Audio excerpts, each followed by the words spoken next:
Each year we have a gathering with Tom's side of the family called Holmapalooza. It has gotten to be quite the family tradition with lots of activities, but usually includes a rousing game of Yahtzee and a pontoon ride. My brother-in-law is always the skipper of the boat ride, as he was in the Coast Guard and knows lots about boats and their use. Did you know we have a museum right here in Minnesota dedicated to boats of all kinds? Come along, let's get aboard. Funding for Prairie Yard and Garden is provided by Heartland Motor Company, providing service to Minnesota and the Dakotas for over 30 years in the heart of truck country. Heartland Motor Company, we have your best interest at heart. North Dakota State University, through its Field to Fork educational program, providing research-based information on growing, preparing, and preserving fruits and vegetables. Mark and Margaret Yakel-Julien in honor of Shalom Hill Farm, a nonprofit rural education retreat center in a beautiful prairie setting near Windham, Minnesota.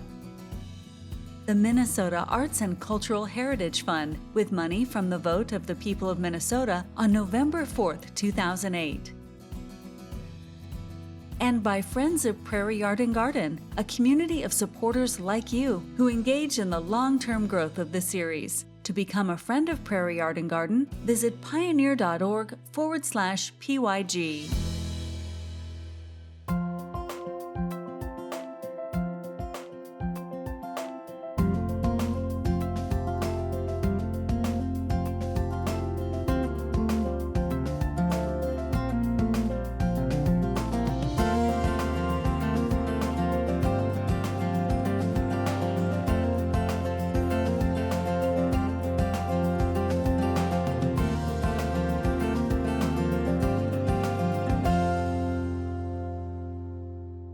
I heard about a place in the heart of Minnesota called Legacy of the Lakes Museum in Alexandria. Recently, I had a chance to stop in to see the museum, and it was awesome. I thought we need to do a show here for Prairie Yard and Garden. So I called Casey at the museum and asked if we could come in to showcase this great place. And she said, sure, come on over. Thanks, Casey, for letting us come to visit. Well, thank you very much for coming. We love having you guys here. How did the museum get started? Well, way back in the 1990s, about 1996, there was a group of individuals who were both locals and summer residents who just had a passion for wood boats and wood boat culture, and also lake life and lake life culture. And they felt that it was something that deserved to be preserved. And so they got together and kind of sat around and were like, how can we make this happen? And so they determined they wanted to start a museum. So they traveled all around the country visiting different boat museums, gathering research, and from there they took what they had learned. In 1999, they incorporated into a nonprofit. Then in 2004, we opened a temporary exhibit at our neighboring museum, the Runestone Museum. And then in 2006, we acquired the building we're in now. And ever since then, we've just been continuing to expand the building. So we've expanded into an additional gallery and the gardens, and here we are today. What is the purpose of the museum?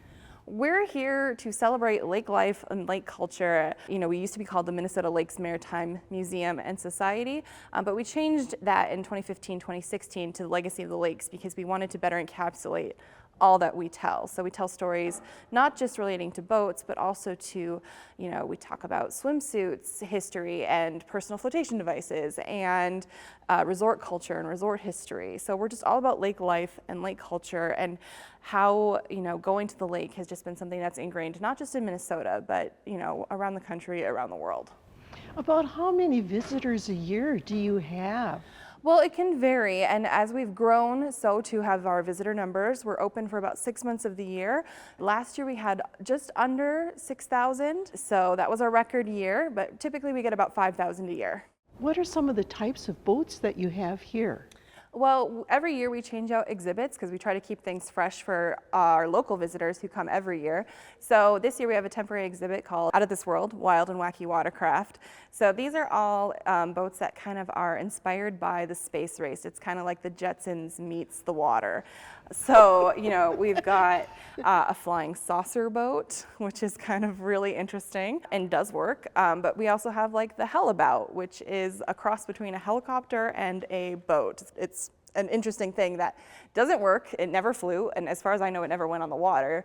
But it was a one-off that was kind of meant to inspire outboard motor builders about what we could accomplish in the future. So it was built in the 60s. Most of those craft are from the 1960s, right in the heyday of the space race. What are some of the other things that you have that are more unusual? Oh, well, there's everything from a motorized surfboard. Because, you know, we're not, except for Lake Superior, we're not really getting big surfable waves here. I think like the vintage swimsuits, people look at them and they're like, kids come in and they're like, why do you have dresses on display? And it's like, that's not a dress, that's a swimsuit. It just looks like a dress that you would wear. So it's fun to see what kids see. But, you know, we've got original fishing tackle from back in the day and an ice house. So those are just fun things to look at too. Were there many boats made in Minnesota? So many boats made in Minnesota. It's interesting because, you know, a lot of small towns each had their own individual boat works. Here in Alexandria, we had our very own Alexandria Boat Works. It actually stood kitty corner to where we are now here in the museum. We're very pleased to be able to tell the story of our very own Alexandria Boat Works here. What are the boats made of that you have here in the museum? Oh, we've got everything from fiberglass boats, which is of course developed later in the 1950s and 60s, but all the way back to wood boats, which is the main building material for centuries. But we've also got aluminum boats. There's canvas, which a lot of people don't know, but we have a boat that's made of cedar strip, but also covered in an airline canvas. It's pretty interesting.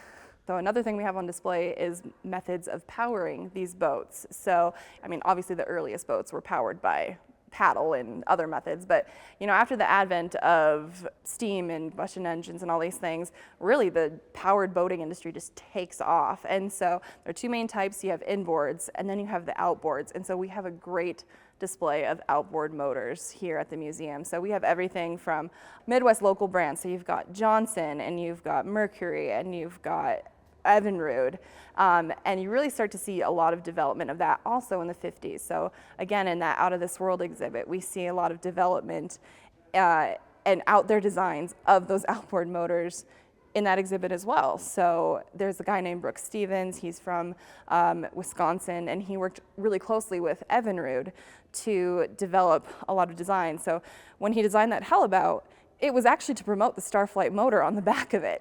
I mean, it did well, but that was its purpose. He's got the Evinrude Lark and the Johnson Javelin, which people recognize still today. So we're just very pleased to have a lot of examples of those here. Now, who owns all of these display items? There's a mix. So the museum owns a good chunk of the boats you see on display, and we actually have a storage facility off-site that has more boats in it. But because we like to keep things fresh for our visitors, we do have a rotating display of boats that are on loan to us. Most of these Glastrons you see on display here are on loan to us for the season, so that, so at the end of the season, they will go back to their owners, and next season we will bring in a new and exciting exhibit. When I walked in, I saw a little blurb about Lake Adney. So we like to focus on just different lakes throughout Minnesota. You know, we're not necessarily focused on Minnesota, but it is our home state. And Lake Adney is one of the only lake shores in Minnesota that was predominantly owned by Black homeowners. There was a gentleman who was able to purchase up a large chunk of lake shore, and then he sold it to predominantly Black families who then were able to enjoy home ownership on a lake shore. And it wasn't something that was readily available to them at the time. And so it was something that they were able to then hand down to their families. And to this day, I think still a good chunk of the lake shore is still owned by those original families. So it's just a unique story here in Minnesota.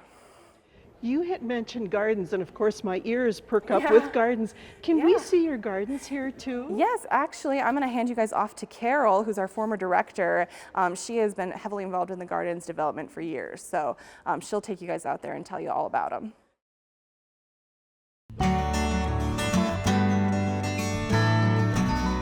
We've all experienced it. We've found wilted lettuce in our refrigerator, or we've found leftovers at the back of our refrigerator that we forgot about. Unfortunately, food waste is a major problem in the U.S. we throw away 30 to 40% of the food that is available to us. And that's 133 billion pounds of food. In fact, about 1/3 of food waste comes from home use. You can take your kitchen scraps and compost it quite easily. You don't need a fancy composter, but that certainly does help. So compost is a mixture of browns and greens. Greens can be your vegetable peels. Browns can be dried leaves or even newspaper. When we add some water and we give adequate time and we tend the compost by turning it regularly, pretty soon you're going to have what's called black gold, very rich soil that you can insert into your own garden. Keep meat, bones, and dairy out of your compost pile. They can attract pests. Turn your compost regularly to keep it aerated and add a little water now and then so it stays damp but not soggy. By composting, you're keeping food waste out of landfills, you're reducing greenhouse gases, and you also have an opportunity for a great science lesson for kids. They learn how to take banana peels and other food waste and make it into healthy soil. I'm Dr. Julie, bringing the feel to your fork. Until next time. Hi, Mary. I'm Carol Swenson. I'm the former director of the museum, and I'm really glad to have all of you here today and to talk about the gardens. How did the gardens get started? Well, the development of the museum was in 2005, and it was kind of always in the background in the plans to do something like this as an extension of the museum. And in 2006, we began talking with the city, and then we gradually started doing our planning, and the site work for the gardens itself was completed in 2012. Prior to that, it was just an open area, open space with some large trees in it and very underutilized. And as we converted the maintenance building into the museum, this was a logical next step. Why was it important to have the gardens, or why did you feel like you wanted to have the gardens here? There are a couple of reasons related to that. One is this whole area was conceived of as an improvement to the north end of Broadway Avenue. Before, it was just kind of old buildings and neglected area. But it also gives the museum a way to bring its mission outdoors and the celebration of lake life and lake experiences. And so as you go through the gardens, you'll see that there are areas for contemplation, just rest and relaxation, look at the water. And then there are other larger areas for gatherings, which is a lot of what happens at the lake.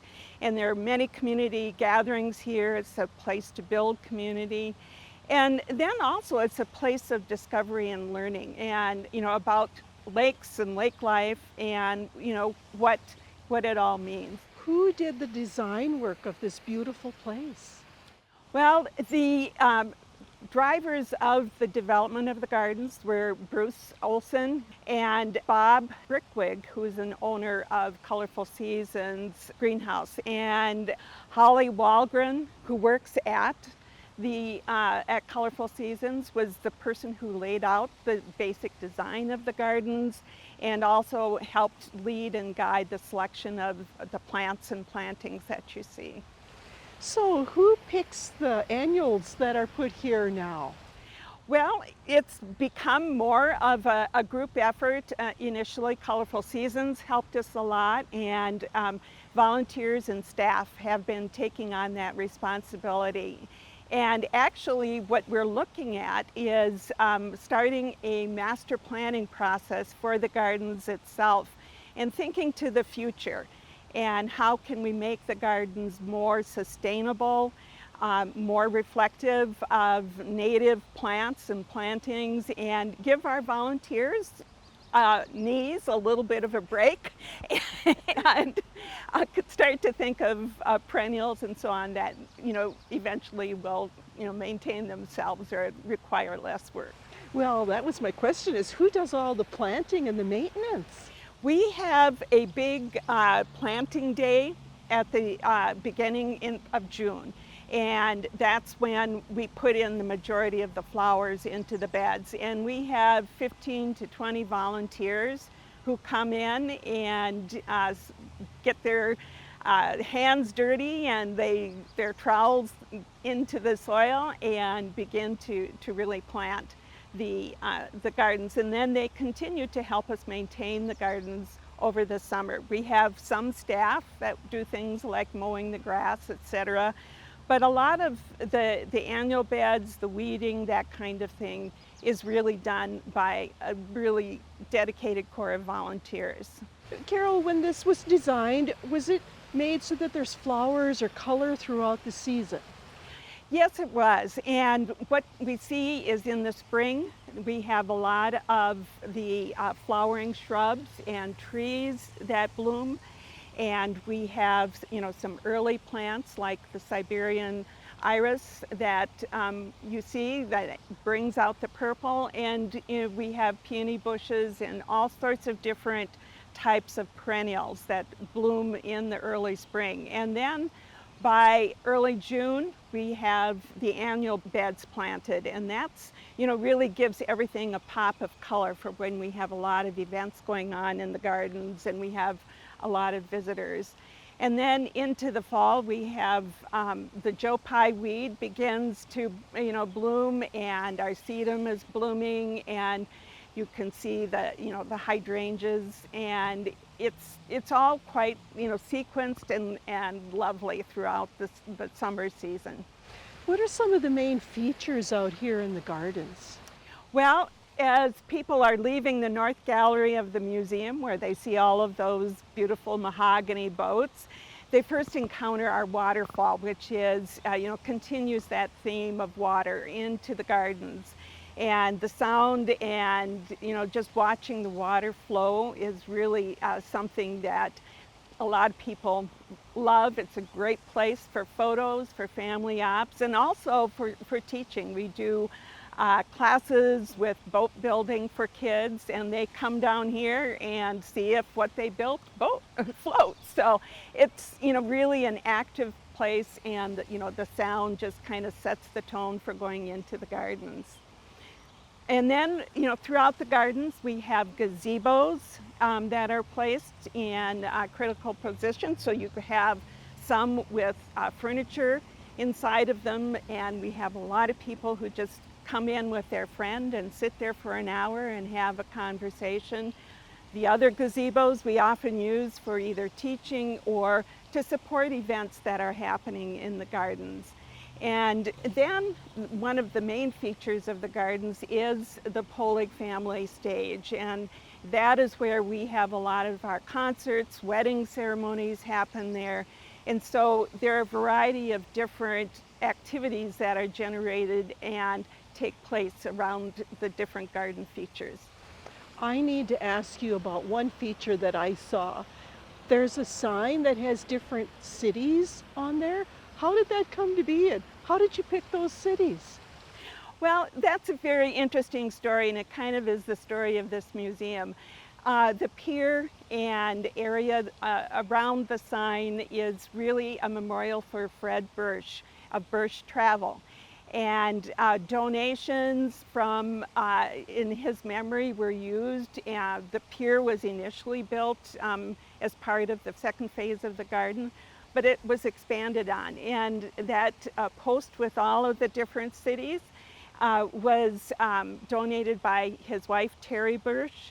And the cities are places that he loved to go and to travel. And if you look carefully, there are sayings on there about the importance of travel and the how our lives are enriched by travel. Do you have to pay in order to come in and use this area here?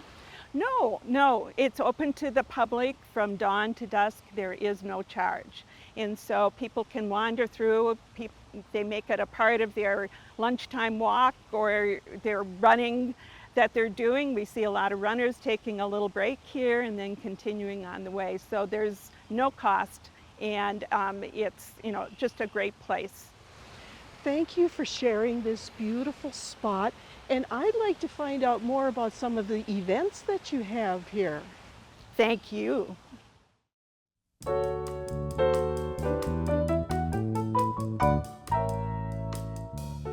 I have a question.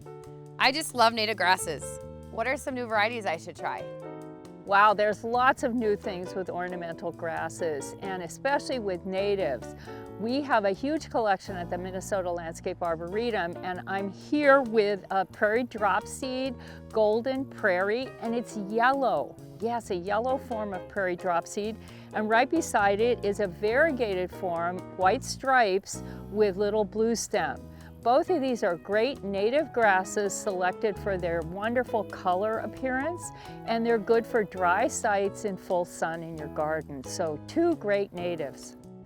So here is big blue stem Blackhawks. This is another native grass. You can see it's much taller. It's even taller than I am. But what's so beautiful about it is this dark purple red color. This is a great perennial if you like purple plants in your garden. It's a native, so it's a really tough one for cold conditions.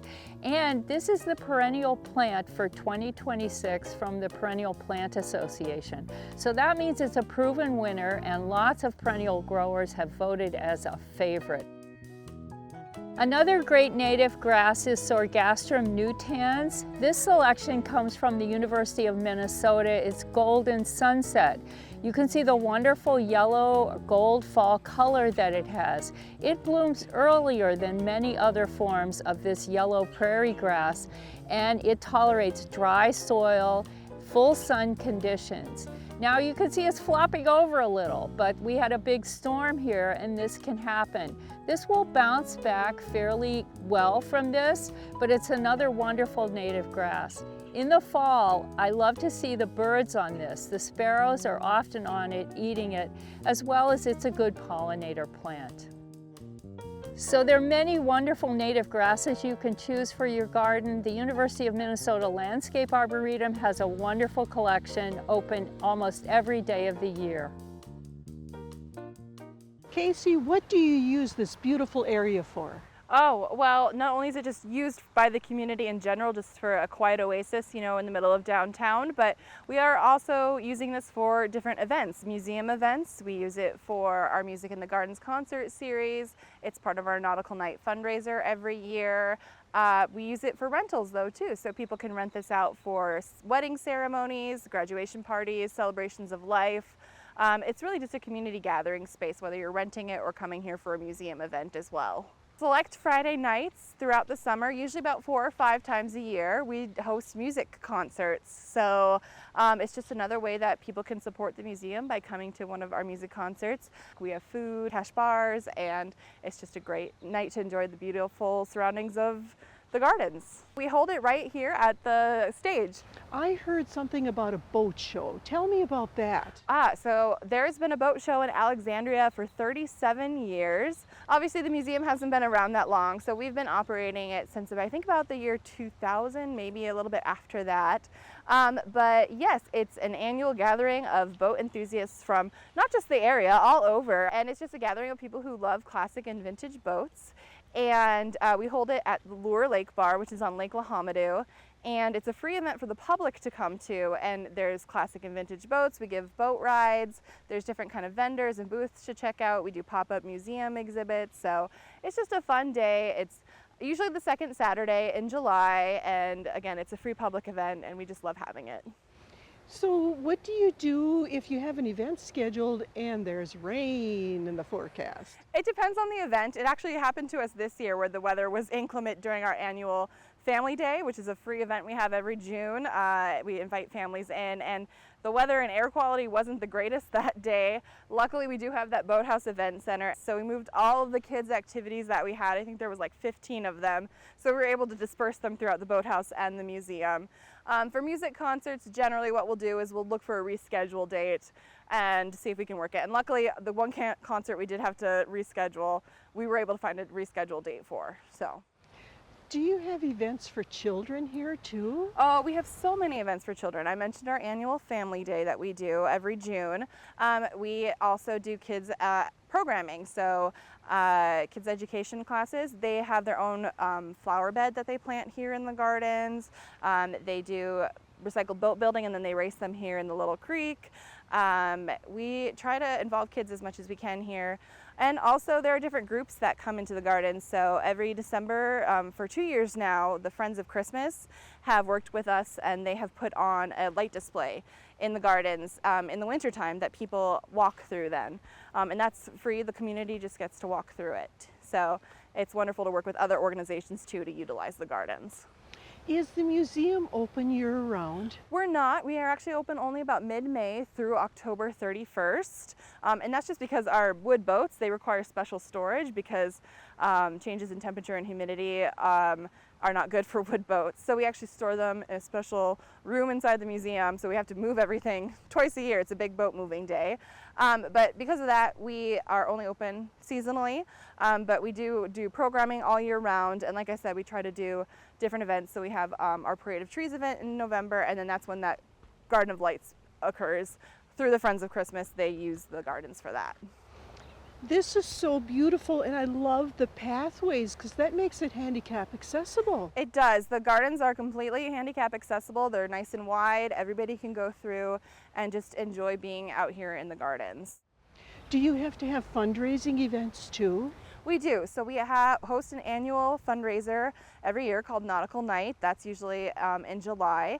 And then, you know, everything we do at the museum is really a fundraiser for the museum. We don't get any funding from the government. We're all privately funded, even though we are a public nonprofit, but we're a private, museum. So we, Music in the Gardens, funds raised from that go to support the museum. Our admissions go to support the museum. When people buy memberships, those go to support the museum. And then, of course, the funds raised from Nautical Night go to support the museum. Well, thank you so very much for letting us come and see this wonderful place. Well, thank you for letting us share it with you and with everybody watching.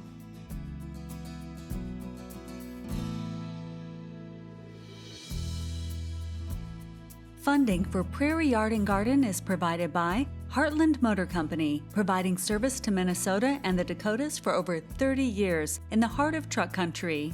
Heartland Motor Company, we have your best interest at heart. North Dakota State University, through its Field to Fork educational program, providing research-based information on growing, preparing, and preserving fruits and vegetables. Mark and Margaret Yackel-Julien in honor of Shalom Hill Farm, a nonprofit rural education retreat center in a beautiful prairie setting near Windham, Minnesota. The Minnesota Arts and Cultural Heritage Fund, with money from the vote of the people of Minnesota on November 4th, 2008. And by Friends of Prairie Yard and Garden, a community of supporters like you who engage in the long-term growth of the series. To become a friend of Prairie Yard and Garden, visit pioneer.org/PYG.